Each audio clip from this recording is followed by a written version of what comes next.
Once upon a time, Anansi decided children should call all their stories after him.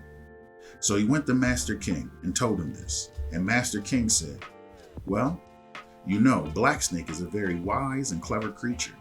If you can trick him and bring him back to me full length on a pole, then I will have all those stories named for you.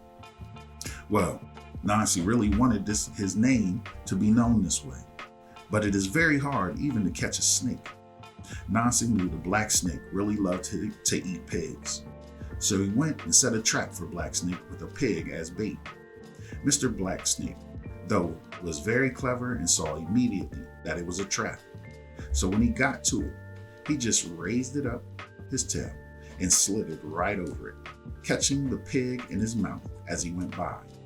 He took it home and had a good dinner for himself. Well, Nancy really had to think hard about how he was going to catch this Black Snake. So he tried again.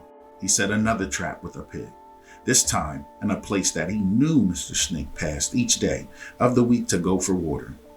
Again, Mr. Black Snake saw that it was a trap.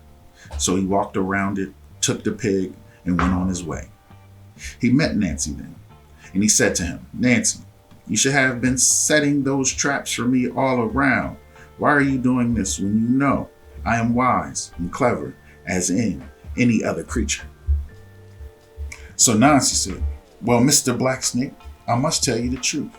They were talking up there in Master King's yard, and everyone was saying that of all the snakes, the longest is Mr. Tail Snake. I tried to tell them you were much longer, but they just shouted, and so I bet money that you was the longest. So you come up with me to prove Master King that you are the longer than Mr. Yellow Snake?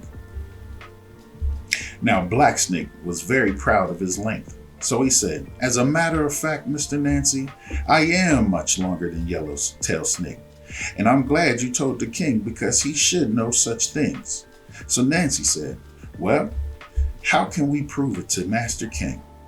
Why don't you lay down as long as you can make yourself, and I'll take you to Master King that way, and we'll prove it together. So Black Snake thought for a while, and he wouldn't see anything wrong with doing it that way. So he just laid down full length and stretched himself until he was stretched as full as he could go. And Nancy quickly tied him to a pole as tightly as he could. Nancy just threw that pole across his shoulder and carried him right up to the king. Well, Master King, you see, I brought Mr. Black Snake to you tied to a pole. So the king said, well, after today, I'm going to call all those stories Nancy stories. And I'll order everybody else to do the same, because you were able to trick the wisest and cleverest of creatures. So that's how we get it, that we call all these stories after Mr. Nancy.